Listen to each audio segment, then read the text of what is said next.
asiimibwa. Kale na bwekityo bonna beekulungudde Namungi w'omuntu yalabiddwako ku kisaawe e Kololo kyokka nno n'okwongera okunnyikiza embeera eno n'okulaga emikisa egyakibaddemu ekire ky'enkuba ekyabadde kikyaludde okulabwa nakyo bwe kityo ne kiyiika okwongera okulaga obulungi obwabadde mu mukolo guno ng'omukulembeze w'eggwanga asiimibwa olw'ebyo ebirungi byakoze bukyanga akwata nkasi. Katubirabe.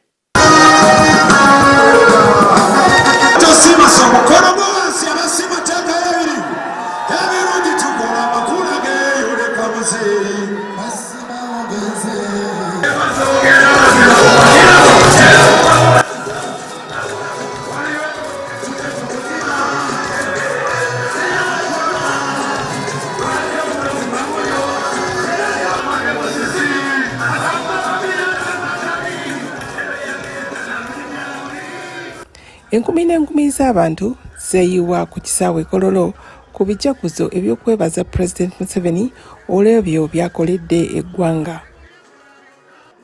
Omukolo guno gwategekebwa ekiwayi ekiwandiisi mu kibiina kya NRM oba kiyite NRM Secretariat. President Museveni nga ye yali omugenyi omukulu yagamba nti wadde nga beebaza ye ng'omuntu basaanye okujjukira nti tasobola kukola yekka. And therefore, when you talk about the achievements of the NRM, you should audit,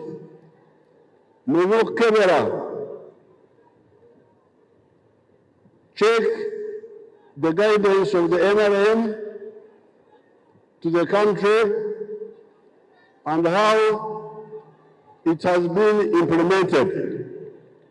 Yayongerako nti eggwanga lisobodde okutuuka ku buwanguzi olw'endowooza entuufu oba kiyite ideology eya NRM. The NRM, what became the NRM, came with what we call the mass line, the line of the masses. Whatever we do, we think about the masses, the wananchi. While previously, the line was the line of elitism. Abasoma versus abatasoma. Yagumiza ekyokusoosowaza ebyetaago by'abantu nga y'empagi enkulu ereseewo enkulaakulana buli omu kye yeenyumiririzaamu. On the side of security, I can say that the NRM has implemented its idea. The idea of security for all. Because remember, our line is the line of the masses. Nga azze ku byenkulaakulana, Pulezidenti yagamba nti eggwanga liri ku mulamwa era nga gavumenti etaddewo enkola ez'enjawulo nga PDM, emyuga, OWC okuyamba omuntu owa bulijjo okwenyigira mu kukola n'okufuna ssente oba kiyite money economy. And what I would like is to ask those who are still not involved in wealth creation to get involved. Abatanetaba mubona bagagawole mwena get involved so that you are either in commercial agriculture or in yoga or services. All the channels are there. We have made the money available in all sectors. Ku kyobuli bw'enguzi yali mwenyamivu okulaba nga ebituukiddwako mu ggwanga bizingamizibwa abali b'enguzi abaagala okujja ssente ku bantu okubatuusaako obuweereza oba okubawa emirimu. We are going to defeat this corruption. Tugenda kuwangula corruption. The present problem of corruption is because of the accounting officers, the permanent secretary,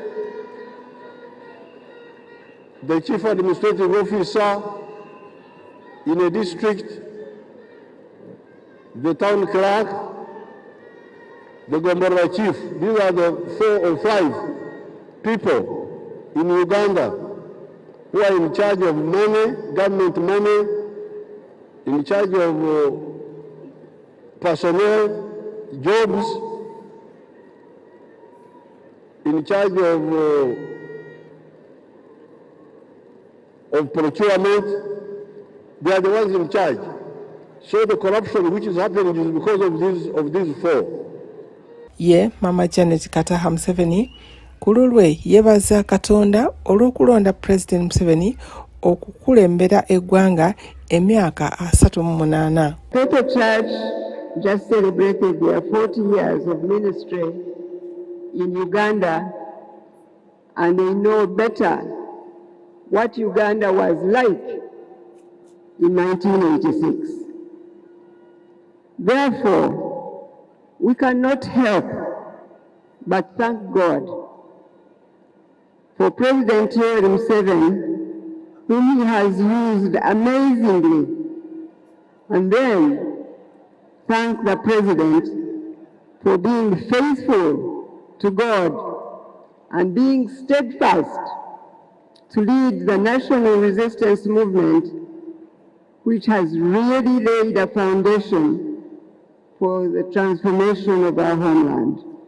Ku lw'akakiiko akafuzi ka disitulikiti ey'Entungamu, Mama Janet yakwasa President Museveni ente ennume 2 ez'Ankole, akatebe akatono wamu n'effumu. Mu balala abayogera ku mukolo mwe mwali Ssaabawandiisi w'ekibiina kya NRM Richard Todwong n'akulira ekiwayi ekikunzi ky'abantu mu NRM Mukyala Rosemary Seninde, nga bano bombi beebaza Pulezidenti olw'omwoyo gwa ggwanga ogusobozesezza eggwanga okutuuka ku nkulaakulana. As a party we are grateful, as a party we are very satisfied, and as a party we wish that you continue providing leadership to this country. Leadership provided an environment for freedom of association and speech that has enabled Ugandans to associate and belong to different political ideologies, that resulted into us operating in a multi-party dispensation with now 5 successful cycles of elections conducted under multi-party system since NRM took over.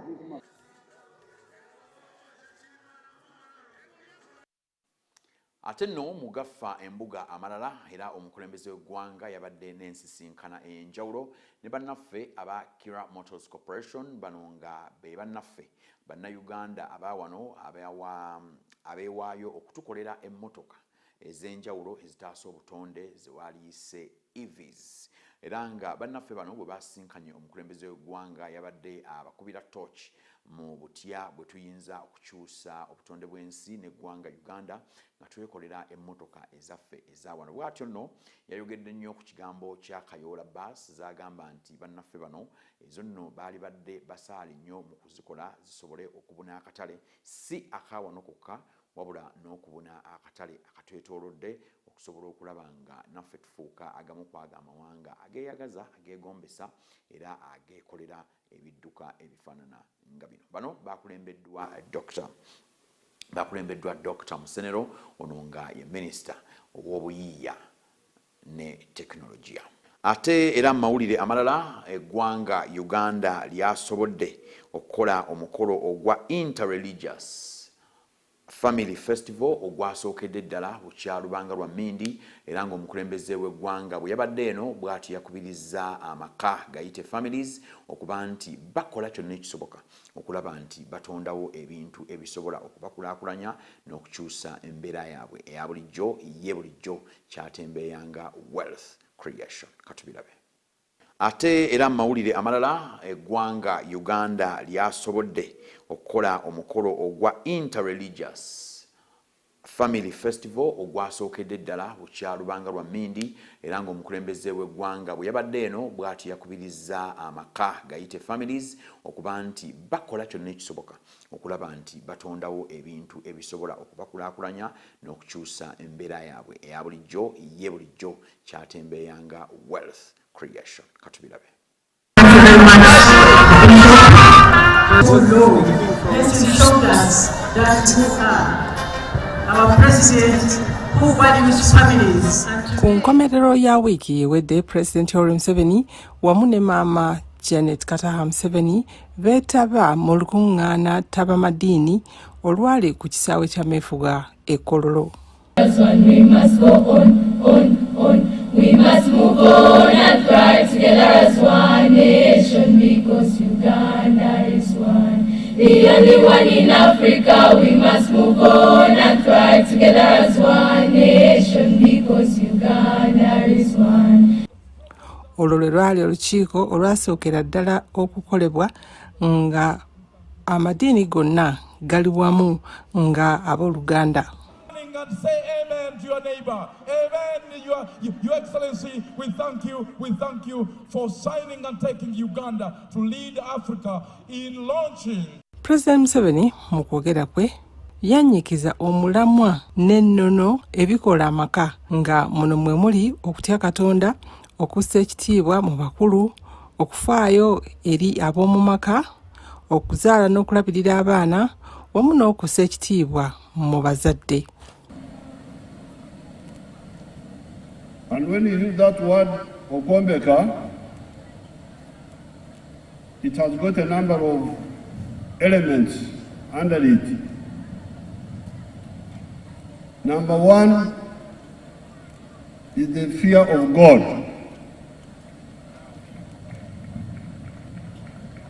In the Okombeka.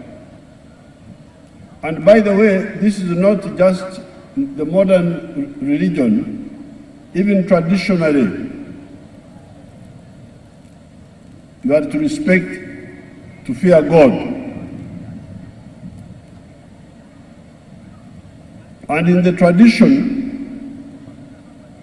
you are also to respect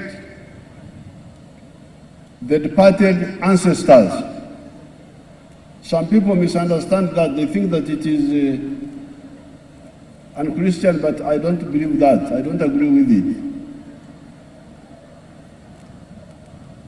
Fear God, respect the spirits of the ancestors who departed. That's number two. President yabajjukiza nti eddiini yaleetebwa abantu abaava wabweru wa Afrika basanga Abafirika bayina empisa zaabwe ennungi era eddiini eyo neeyongerako bwongezi. Therefore, nobody who knows what he's talking about should say there is a conflict between the modern religions and the basics of our traditional ways of life. They add value. But the traditional ways had some weaknesses which we should get rid of. The mistreatment of women, they're not attending to the children so much. Even rivalries among families.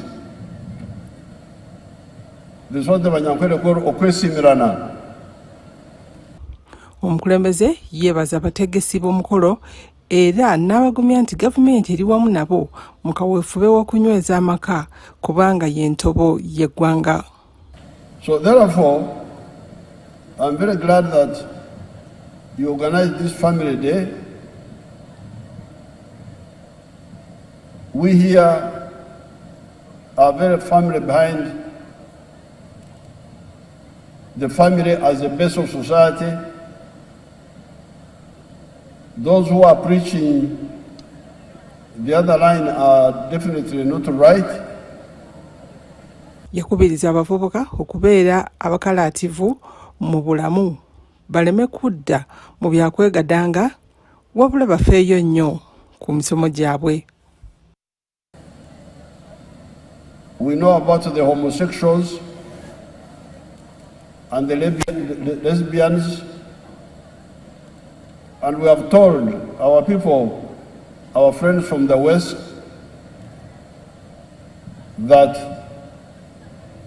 homosexuality, after we had analyzed it, we found that it was a deviation from normal. Kululwe Mama Janet Museveni yasaba abakulembeze b'amadiini n'ab'ennono bakolere wamu ku lw'okutumbula amaka n'eggwanga. I believe that through unity and oneness of purpose, Ugandans from every sphere of society can work together to reposition and redeem our rich African culture for the benefit of the younger generation. In this regard, the government has put in place policy frameworks, institutions and legislation such as the Traditional and Cultural Leaders Act.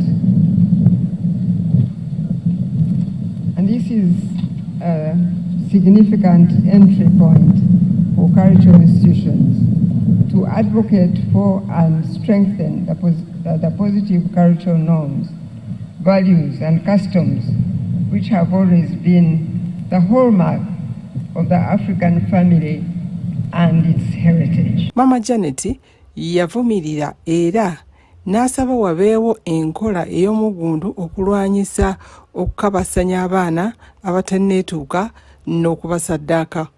I therefore appeal to religious and cultural leaders who are government significant partners in strengthening the family unit to promote the coexistence of positive cultural and religious values and beliefs for the good of our society. Ye omukulembeze w'amakanisa g'abalokole Dr. Joseph Serwada yasoosowaza ekyamaka mu kuzimba eggwanga n'ayongerako nti obufumbo busaana butandikibwa abantu babiri, omwami n'omukyala, nga bakkaanyizza. And to mark this occasion, various initiatives have been carried out by the Interreligious Council of Uganda and its partners.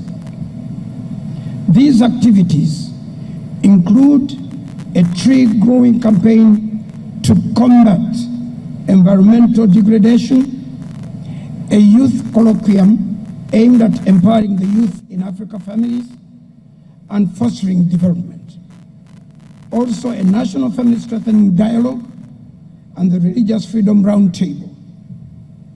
We've also conducted the Uganda Matters Trail to enhance Uganda's faith-based tourism potential, slated to occur on the 30th of June 2024, tomorrow.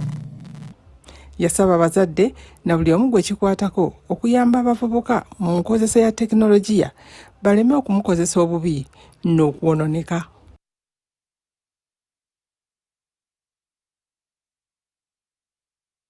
Omukulembeze w'eggwanga era twamulabye bw'atyo ng'asisinkana abakulembeze okuva mu disitulikiti y'e Gomba ne Sembabule nga bano ekyabaleese mu nsisinkana n'omukulembeze kwe kubawa enjiri eya butya bwe bayinza okuyamba abantu bakulembera mu bitundu gye bawangaalira okuba nti basobola okuva mu byobufuzi ebyokwogera obwogezi wabula babeeko kye bakola ekiyinza okuleeta ejjamba mu nsawo n'okukyusa obulamu bwabwe obwa bulijjo. Njagala kubawabula nga bwe tukola bulijjo nti omulimu gw'okukulaakulanya ensi si gwa lunaku lumu, nti ogenda kumalawo ebizibu byonna ebyenkulaakulana. Okujjako amagezi ge tuweereza abantu baffe okuwabula kiringa bwe kiri mu Bayibuli. Bayibuli egamba nti musooke munoonye obwakabaka bwa Katonda n'obutuukirivu bwe, ebirala biribongerwako. Prioritization, okusosowaza. Kati okwabula kwaffe kuli nti enyingiza y'amaka kyekintu kyemba mutandika nakyo. Ate twabawabula nti buli maka gabeewo kye gakola. Ekyemmere n'ekyenyingiza. Ne tubagamba nti mukozese ekibalo. Kati wano mukakasa kubanga mungambye wano mugambye nti abali memwanyi kati bali bulungi.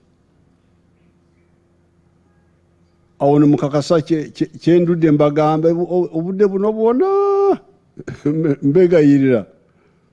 Banange mugobe obwavu awaka kyemba musooka nakyo.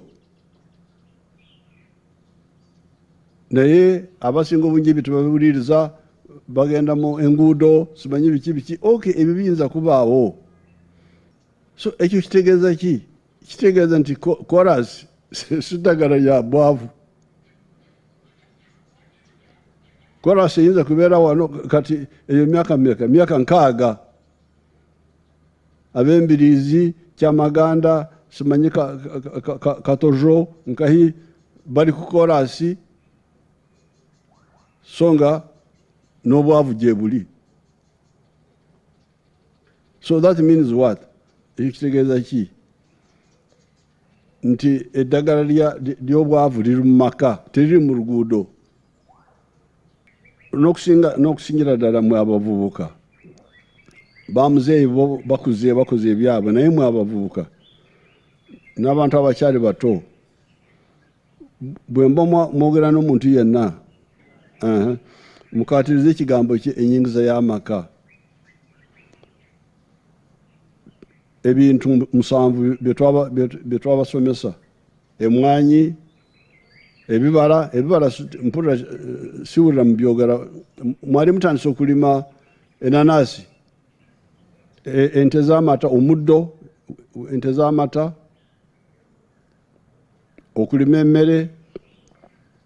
Kabasi agambye nti amatooke tegadda bulungi naye muhogo, kulwaki temulima muhogo?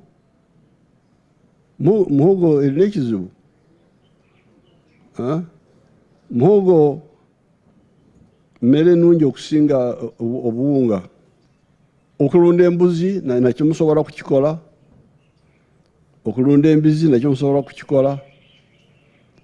Okulunda ebyennyanja eri Sembabule ndowooza ebyennyanja si byangu kubanga amazzi kizibu. Naye bimala. Bw'otunula ku mwanyi, ebibala, ente z'amata ez'omu kiyumba, embizi, n'embuzi, oyinza kutandikirawo.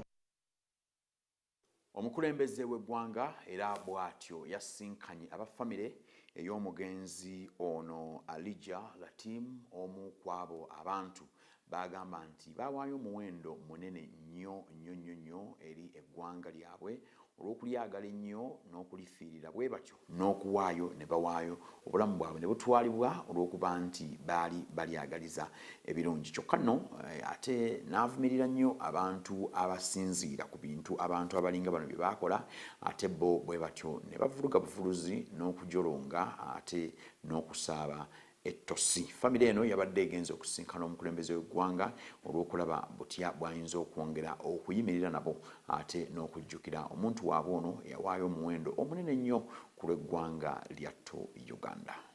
Bwe ntyo nno sirema kwebaza okuba nti otambudde nange mu mawulire gano agafa embuga okuva gye natandikidde n'okutuusa kaakano wano sigenda kusukkawo. Njagala okukwagaliza akaseera akalungi. Beera bulungi. Weraba.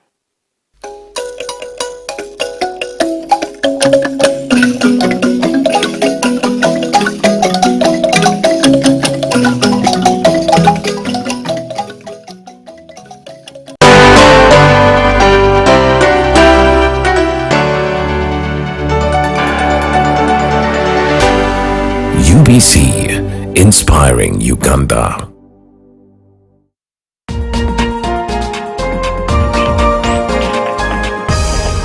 Up next.